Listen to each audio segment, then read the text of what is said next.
They won't be out of prison for a long time, and they've left behind a number of broken young women. Grooming means plying young girls with sweets, presents and drugs. Once captured, they were gang raped and passed around for money for 8 years. One of the gang, Mohammed Karar, branded a 12-year-old girl with a letter M. "You belong to me," he told her.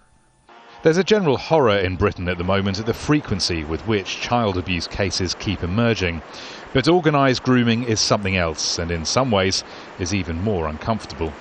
There are several of these high-profile cases every year, and they generally involve a large group of predominantly South Asian men.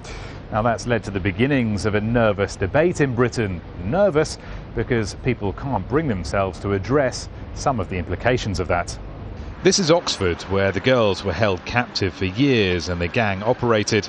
The proliferation of grooming cases has led to one view that some Asian men hold a contemptuous opinion of young white girls and see them as suitable for slavery. Another, more sophisticated assessment perhaps, is that child sex grooming has become part of organised crime. What we've identified in areas where there are large Pakistani communities and there is a drug supply issue and organised crime groups, there's also prostitution and pimping of girls.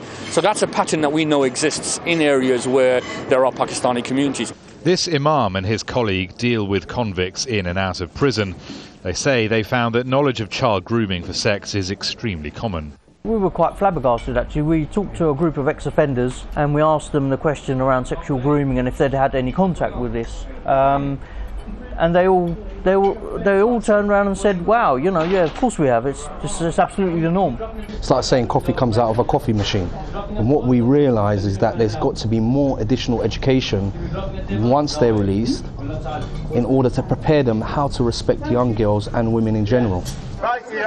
While the law runs its course, the political consequence here is that the far right has made its own assumption that there's a link between Islam and Asian men grooming white girls for sex. And so the actions of a few criminals are used as a platform to launch an attack on a whole community. And that community, in turn, has to find a way of proving its innocence. Rory, Challands, Al Jazeera, London.